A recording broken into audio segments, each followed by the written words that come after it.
Hello everyone, welcome back to another episode of the Guild Wars 1 Let's Play. We are here in Nightfall still. We hit level 5 last episode, which means we continue on with our main quest. Back so soon, wow, Koss was right about it. Don't tell him I told you this, but Koss called you the rising star of the new order. Well, we'd better get you started in your basic training. Good to see you, Spirit of Gaggle. Today must be my lucky day. I won 200 gold in a bet with First Ridge and Hungar. Now you show up just finding to talk to you. Looks like it's time for you to learn basic about secondary professions. Why don't you head back to the encampment near Chavak Village and speak to a few of the experts there. They can tell you all about life in the different professions. It sounds like good advice. Now we do the important thing, which is go over to the PVX and see which second profession we should pick. So give me uno momento while I figure out which one I want to pick. I thought I knew what I wanted coming into this episode, but I am not exactly sure.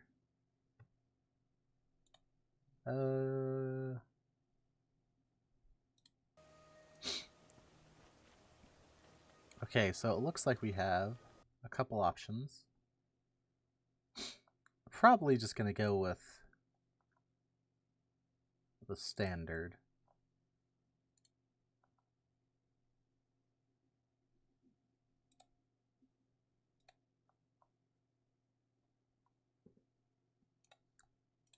Yeah, let's just go with the standard.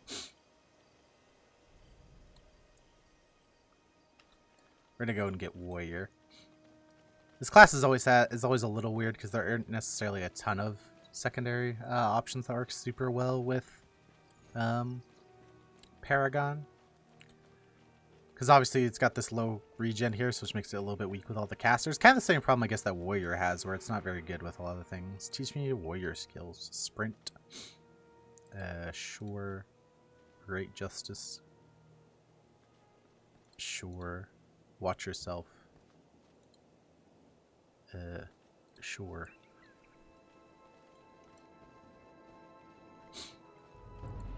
Alright, now we should be able to go back. This is definitely one of the skills I want from this class. Double Adrenaline for 100 seconds. This is also a pretty good one as well, giving extra armor to everybody. Not a bad gig. I hope you get some sound advice and are able to choose the right profession and corresponding to your combat style. Choosing a second profession is a big decision, but it isn't a permanent one. This is interesting. Because I think both the other campaigns kind of hint that the profession option is permanent, but that eventually you do unlock the ability to change it. But at this point, they're just like, no, you can change it. Once you advance in the ranks a bit, you'll be able to change your secondary profession. Now that you learn more about the other profession, it's time to make a choice. Think carefully now. Once you decide, you won't be able to change your mind for some time. Where is Warrior? Warrior. Good choice. It suits you well. You're a lucky person indeed to find your true calling in life. Kormir feels it's time we reclaim the First City, which has been lost for longer than anyone can remember. If she can pull this off, it'll certainly fortify her legacy as the greatest spear marshal in Sunspear history. The Astani have ordered the area off limits, but Kormir convinced Elder Soul to begin excavating under the watchful eye of the Sunspears. We need to recruit some diggers. Talk to Quarrymaster Bonja about that. Once you've been in the area, make sure to meet up with Dunkuro. He's in the cliffs of Dongjak. I'm sure his expert planning skills will come in handy right away. Just really quickly, I want to chuck something in tactics just to make this a little bit better. Yeah, 6 armor. I definitely will be messing around a bit with the Paragon builds as we're going forward. I actually want to just quickly check out what options we have here from the skills vendor.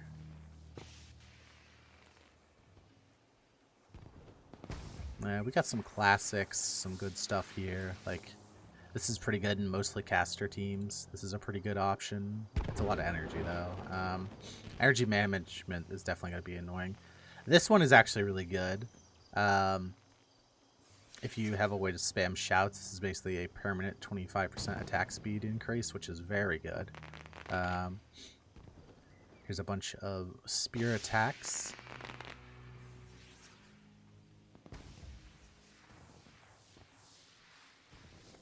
Yeah. I'll probably look into some of those in a little bit and try to mess around, see what I can come up with. But let's go over to Champion's Dawn and do this quest to get our second hero so I can finally get a healer and replace the stupid trickin' monk henchman. So my family is from Chalbak, so it's an honor to meet you. I would love to give Kormir all the diggers she needs, but I can't help her excavate the first thing until my own quarry is under control. Scree Harpies have overrun the equipment, and my workers do their hands full just keeping them in check. Meet Halamar on the edge of the quarry and bring some backup if you can. With your help, we can retake the quarry. I'll free up my man Kormir's task. You know who can really help you? Dunkoro. He's a master of playing a serve with Kormir for years. I think he's in the cliffs of Donjok. So we're just going to go out here and grab Senor Dunkoro as well. Oh, cost has attribute points you can spend. Swords, strength, bounty.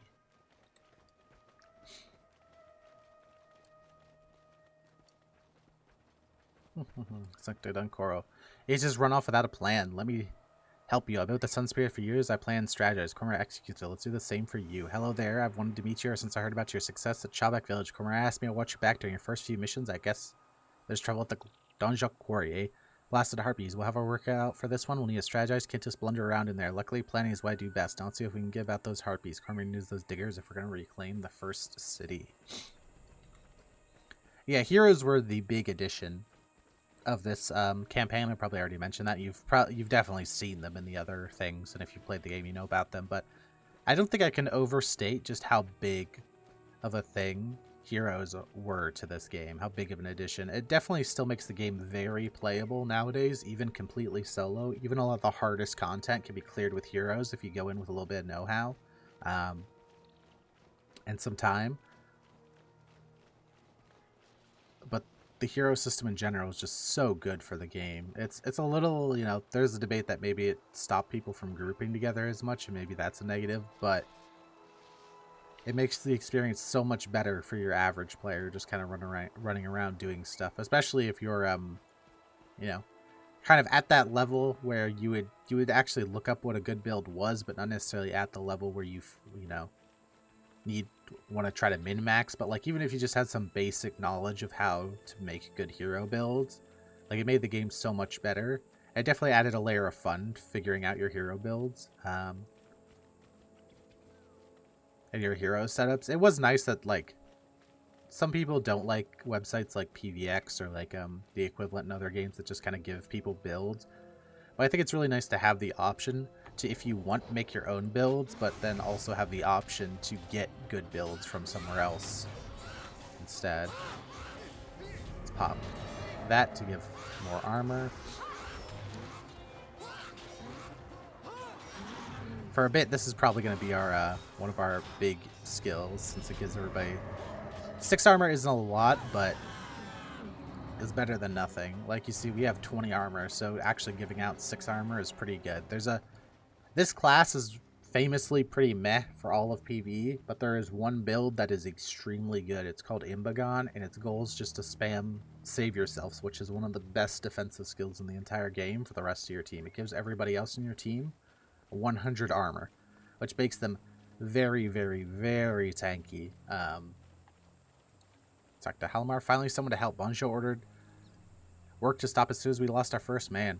We've done our best to rid the quarry of these pests, but the Scree Harpy Queen lands and claims an area it's nearly possible to get her to leave. You can help us get rid of that queen. We can free up some men for Kormir. Let me know when you're ready and we'll back you up. Let's go. So you get these diggers with you, a whole group of them. Now, this is actually quite funny because there's a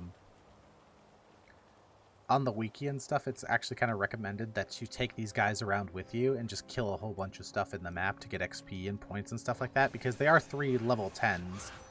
At this point, you are level 5, you know, as a player. The hero henchmen are like level 6, so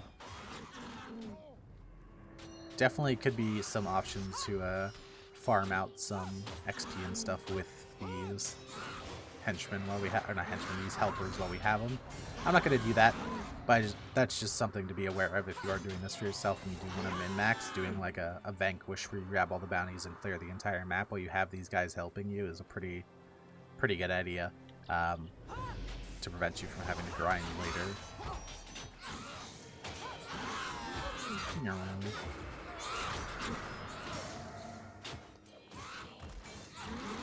But yeah, as I was saying about the whole build thing, the whole Imbagon build, I don't think I'm going to do that build I might keep it in the back pocket just in case we ever get stuck on a mission or something like that. I'll keep it in the back pocket and whip it out. And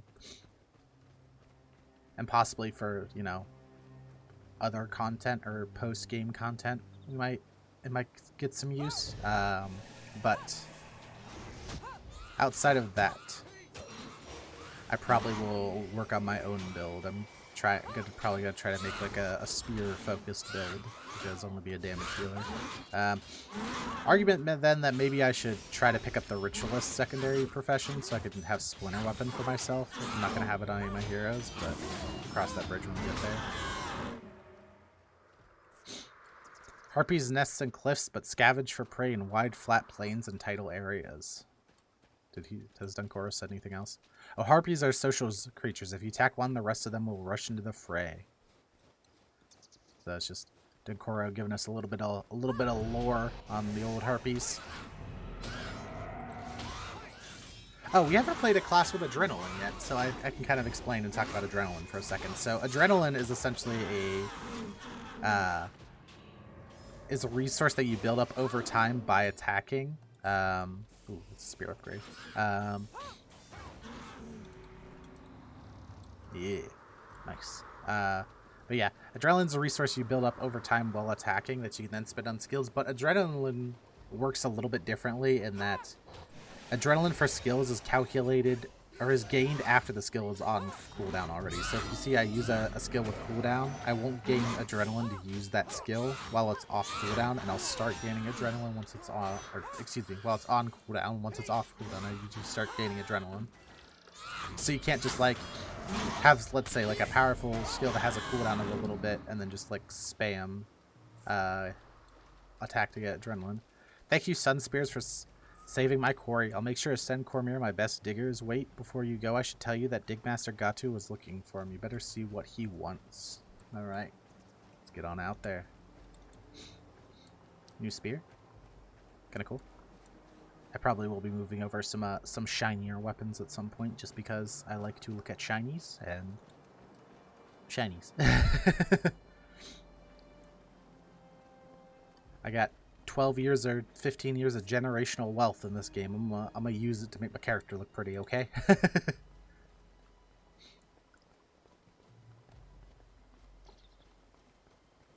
But yeah, we're gonna try to workshop us a good working spear-based damage build, which will be a fun time. Because spear skills, funnily enough, spear is probably, I don't know. A lot of the weapon skills in this game are generally okay, but spear definitely feels like the odd one out because it's on a class that's like, I've been over this before, but Paragon is kind of like the weird class, the odd one out. In that, like, it's kind of like, it's supposed to be like a support, like something like, I guess, like Monk or kind of Ritualist are kind of designed to be more supportive classes. But it doesn't, because it's not a magic user, it doesn't like necessarily have all the different kind of supporting utilities those classes have, so it tries to make its own unique ones. That being said, Ritualist does have some pretty good offensive stuff as well. They really only have one thing devoted to healing. What do you think about it? The dual profession system actually helps this game so much, because without it, really the only supportive class would be Monk. But because other classes can spec into Monk or like healing Ritualist skills, this means that other classes can take advantage of certain stuff to be healers. Like there are Dervish healing builds, there are Necro healing builds I'm sure you've seen plenty of times throughout the series, and probably used yourself if you ever played this game, because Necro healers are awesome. There's like Elementalist defensive heroes and stuff like that. The dual profession in this game, it very much makes a lot of cool things possible to be played. And it's a little bit of a shame that they got rid of it and that no other like MMOs really attempt it. But on the other hand, I completely understand why other games don't attempt it, because it's a really hard thing to pull off, and it caused so many balance nightmares for them in this game. And like never really getting stuff to work properly for certain classes or certain specs and stuff like that, that I totally understand why they did not continue it into the second game. Let's talk to Digmaster Gata. Excellent work. I received word from Bohana that he'll be sending some of his best diggers over to help. With their aid, we'll make quick work of this old temporal. Kormir mentioned that several Korn and Vabi dignitaries have arrived. She needs you and Dunkoro to keep them happy while they're here. I have the orders here somewhere. Here, take this for a job well done. Oh, before I forget, Kormir asked me to tell Dunkoro that he's to work with you from now on. She says you'll work well together. Alright, then Dunkoro.